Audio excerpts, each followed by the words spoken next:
Good morning. It's 10 a.m. precisely, and I'm here to tell you that today I am the real Jack Webster. There has been an imposter running my show for the last 4 years.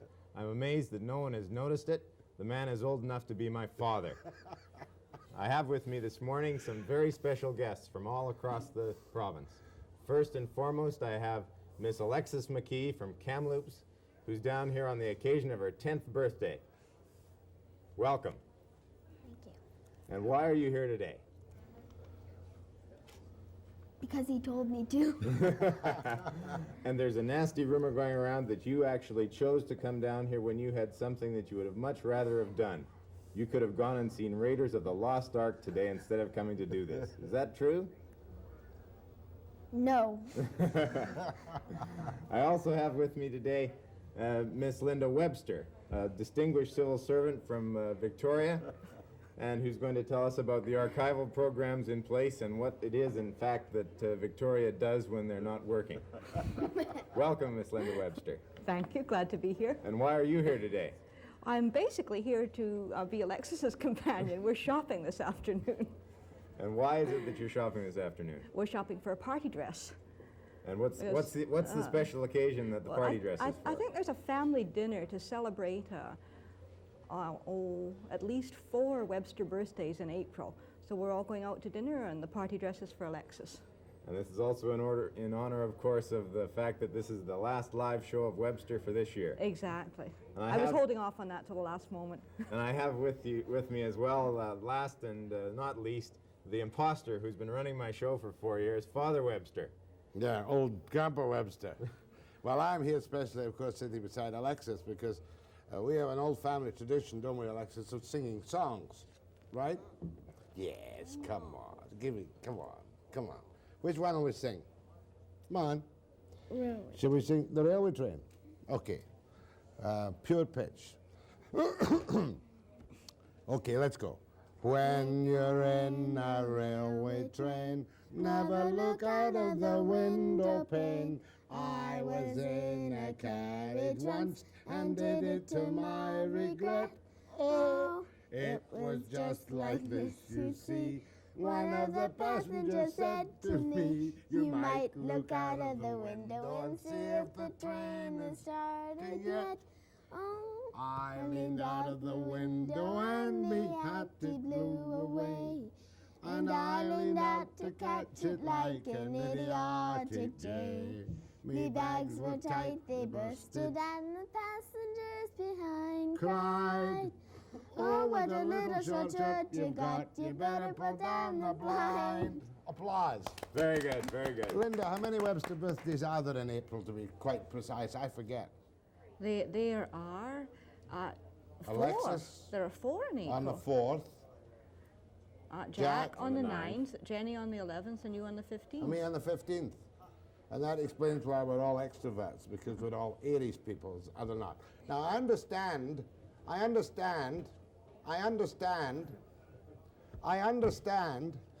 waiting for a special emissary who's talking over there. Special emissary. For goodness sake, some of these people, you know, are just quite, you know, I have to be a school teacher at time. By the way, how is school? It's fine. What did you get an A in this year? Science. Science. What did you get a C in? Eh? I don't know. Jack, you adjourned all your cases in court this morning so that you could be here for the special occasion. Well, I was under very strict instructions that this was the first priority in my life today, and going to Supreme Court was second priority in my life. Well, give somebody another of my regards. Linda, thanks very much for coming over, but don't go away yet, because we've got a couple of movies that we want to show, and here is a very special present for somebody. What happens to it? You just give it to them. You just give it to them. How do you like that one? Can you put your face through there? Put your face through there. There you are. Happy birthday to Alexis. Okay? And kindly tell them we'll be back after break. Well, we'll be right back.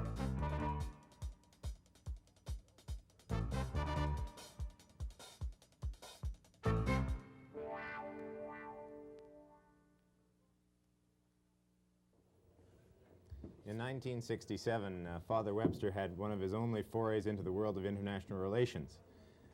He was part and parcel of an election campaign in 1967 in the Philippines, and we went through the family archives and found out some old film from that trip. Good evening. Many qualified observers in Southeast Asia are firmly of the opinion that the Republic of the Philippines has a final chance to re-establish itself as a modern, effective, efficient democracy. And perhaps this chance will come under the new president, Ferdinand Marcos. I attended the Marcos inauguration in Manila at the turn of the year, beginning of January, and a week after he was in power, I recorded this interview with President Marcos. Some American commentators are saying that politics can be the death of the Philippines. That's true, but I can see now that the people are cooperating in the crusade that I've started to wage. I believe that the Filipino people can, by demonstrating once again the self-abnegation that they know, and that is in every Filipino. It's traditional in every one. And we can draw from these deep reservoir of rich spiritual strength. And I am confident, I repeat, that all the Filipino needed was a leader, was one who would say, this is what we're going to do. You expect me to sacrifice, I will, but I ask you now to sacrifice with me. So it's now simply a matter of putting the right men in to stamp out the smuggling. Will you go beyond the normal democratic means to stamp out smuggling, sir? To stamp out? We will utilize only the democratic means, but we will have to use the powers that are granted in an emergency. And this means, for instance, the use of the armed forces to stamp out smuggling. Sir, do you as president within the Republic of Philippines Constitution, do you have the power to act independently of Congress to say, take whatever steps you wish, to fire people, to clean up police departments, and to stop the smuggling? Well, I can tell you that I can fire the highest ranking commanders in the armed forces of the Philippines, and I'm going to do it. I was told once... And going back even further into the family archives, there was an incident that happened in 1963. Wasn't that true, Father? Yeah, it was very true indeed. Matter of fact, we were sitting in West Vancouver, and you made a remark to me after I got a phone call. Well, there was a phone call from the penitentiary, I believe, and evidently the prisoners were wanting to speak to you. And an idea just flashed into my mind, and I thought maybe I'd better say, don't get taken hostage. As a matter of fact, I was taken hostage that night, and we've married together some TV film and some of the radio stuff I did at the time. You didn't know that, did you? With the following dramatic effect. From midnight Friday until dawn Saturday, I had a terrible fear that I was going to be an eyewitness to a murder. The murder of a prison guard in the BC Penitentiary. And I had another fear, too, I don't mind telling you, that I was going to be lying on the cold concrete washroom of this penitentiary beside the guard, just as dead. You've got a guard here in front of me. I don't even know his name yet. And you've got him tied up, and you've got a knife in your hand. Now, you sent for me. Why did you send for me? I sent for you. That's the only way that I figure I can get justice. But well, this guard has done nothing to you, Jack. No, he done nothing to me. But he's a married man. He's a married man, I know that. But if I'm ready to die anytime, because I know I got cancer, and I want to see my mother, and I want to see my family before I die, and I want to be transferred to St. Vincent de Paul. If anybody get hurt, we'll all die together in here. They can come with machine gun and shoot, because we all die together. Let's see what's next, Dad. And what's next, Dad? Well, I don't know. Well, these ideas, that was a real broadcast I did at the time, you know, inside the pen with the hostage. I was lucky to get out alive that night. Now, the Beatles. Were you at the Beatles concert? The No, I famous Beatles wasn't. concert? I missed it. Were you at the Beatles concert? I wanted to go, but you insisted on taking the tickets yourself. Yeah. And I was most annoyed for many a year about that. I think we've got a little married clip on that one, too, with the television film and the radio commentary I did at that time, which is quite interesting. You know the Beatles, don't you? Yeah. Do you like the Beatles? Yeah. Here are the Beatles many long years ago.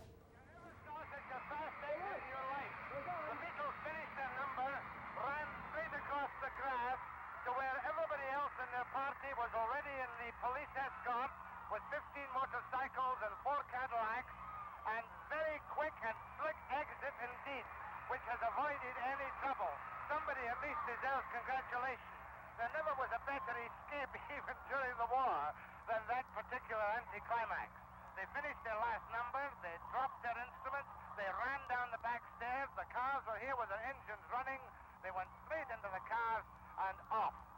And you know, it's quite a thankful feeling of relief, because at one stage there, it looked as if they were going to overwhelm the stage. And now that the Beatles have departed, and everybody knows they've departed, all that remains now is for the first aid to must be close on now, by now, 50 or 60 casualties. So the worst fears didn't come to pass at all because of the incredible slip-out by the 4 Beatles, who ran full speed to the waiting Cadillac with everyone else sitting there looking grim and tense, and left. Now the 16,000 youngsters will make their happy way home, having seen and admired their heroes, the Beatles. And that was quite some night. Remember you telling us about Jack Wasserman and you having a terrible time thinking the barricades might be run over and you might be injured. Yeah, I sounded quite hysterical in that thing myself, and so was Wasserman, as a matter of fact, to be quite honest. Well, that's gone back a long way, but we don't need to go back any long ways, do we, Alexis? No. I wonder what your sister's going to say about you singing on almost a solo this morning. Anyway, Jack, you do it. And we'll... Yeah. And we'll be right back after this break.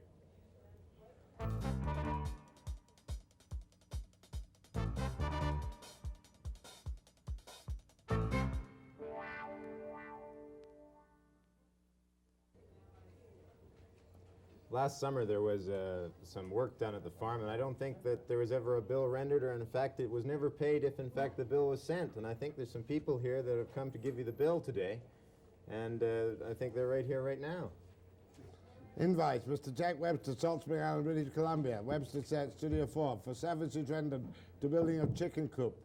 $1.50 an hour, 6 total cost $27. What is this nonsense?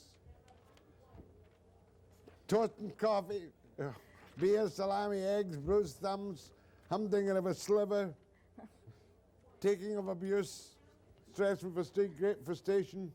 Jim, Davy, and come on, Greg. Craig. And this is from the crew, so you can quit bumming from us. And you owe me a lighter. And I owe you a lighter. I notice mine's got compounded interest on it. $27.30. Will you settle for a dozen fresh farm eggs? Oh, that's already on there. Oh, that's already on there. Taken off. Gentlemen, so kind of you. Your dedication and loyalty is duly noted in the book of record. What's next? Well, first of all, you should mention before we do anything that the chicken house has fallen down since they built it. And in actual fact, there's going to be a bill coming to them for the repairs that were caused and the loss of about 30 Rhode Island red pullets. 26, to be precise, by a raccoon. That's right. Who ate up the little things. That's your chickens, but we've got a new set of chickens. Okay, now I have a happy little story I want to talk about. Which camera? I'm in the wrong seat. Do you remember Luke Coleman? A wonderful guy who was left at the sea bus by some very nice people because they couldn't look after him any longer. And he was this delightful man, a great musician, a great lover of art and opera. And we had a very warm interview with dear old Lucas. And I want to read to you a letter that Lucas sent to me just the other day. I don't have to give you the background. Dear Lucas, dear Jack, I want to send you this thanks for all what you do for me. Now I live on a nice farm with so lots of dogs and cats and all the kinds of birds on the lake. And all is the most good what you can think. But the most best part is the new family I now have. The woman is the same as my sister named Greta and be German too. And the man named Guy is very good too. I learned to type this so you can see the words more than if I write them. I really like so much to do this, and next time I know to spell all the words better too. I thank you one more time. Look, that was a very nice man whom I had on the program. And you know, he really is a very talented man indeed, and I'll tell you a little secret about him. He suffers from a rearrangement of vision. So to learn to type, He just turned the keys round the other way. They can now type the letters. Do we have anything else scheduled to go this morning? Do we have? Oh yes, one thing I must do. One of the series we did, one of the specials we did this year was on a problem of rapists in prisons. And this program was put forward for one of the CanPro Awards. The work on the program was largely done by my trusty Lieutenant Steve Wyatt. And I want to show you just a 30-second clip of the quite incredible interviews that he conducted out at Matsquay. It really is when you think about it, really a cowardly way of going about feeling in control. Proving you're a man? Proving you're a man, yeah, really. It's very cowardly. Like, you know, like I got to a point where I was afraid to fight, where I didn't want to fight. Mm-hmm. But I could go out and rape women, and there was anger, there was aggression there. Mm-hmm. And sexually, through the sexual act, I felt in control. And that's really, really cowardly, really low. And against very stiff competition, Steve's rape story was a finalist in the CanPro Awards, for which he deserves considerable credit.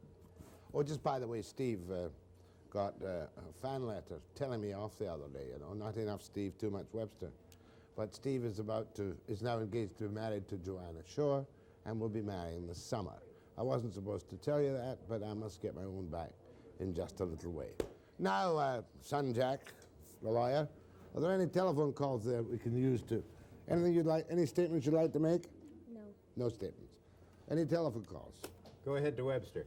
Hello, Jack. I really have enjoyed your programs, and it's nice to see your family. I wish them all the best. A remark you made yesterday with reference to more news and contact with the coast, like San Francisco, I hope you pursue that, as well as other cities. And there's a group down there called the Grey Panthers. The Great what? The Grey Panthers. The Grey Panthers. That's the senior citizen. No. Don't identify me with Grey Panthers. I refuse absolutely. They're a very active grassroots group that consumer issues. I want to say roses are red, violets are blue, and be moderate in all that you do. Happy birthday, good holiday, and next time order Scotch eggs, not plain eggs. Jack, the doctor says I don't have enough tar in my system, so I'm going to start taking up smoking. Okay. Thanks very much. Go ahead, please. Happy birthday. That's to you, Alexis. See? Say thank you. Thank you. Thank you. Thank you very much for your call. Go ahead, please. Hello. Hello. Yes, Jack. Yeah. I want to congratulate you on having a beautiful family, and I wish more families could stay together the way your family does.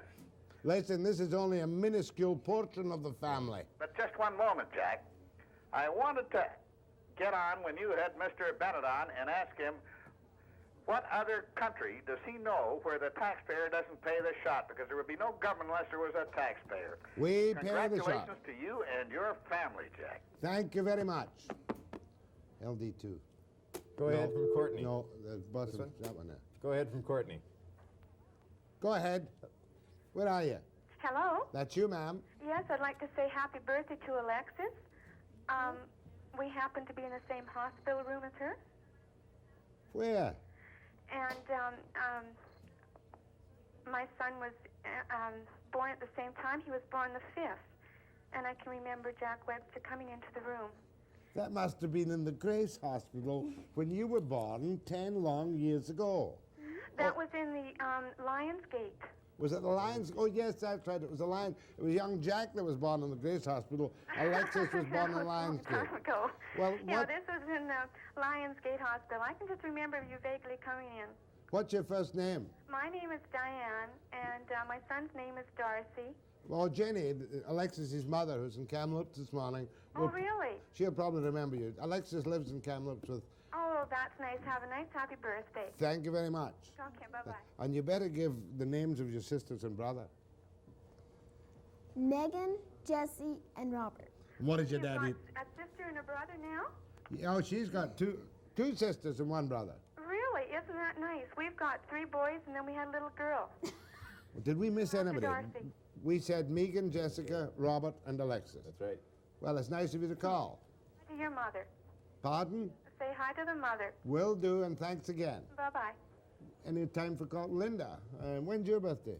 September the 3rd. Oh, yeah, you were the outbreak of war, I might say. That's right. Not 1939, but not that much after it. Anyway, you're in charge of Alexis this afternoon. Linda, thank you very much indeed. Alexis, thank you very much indeed. Go to break. Thank you very much indeed. We'll be right back after this break.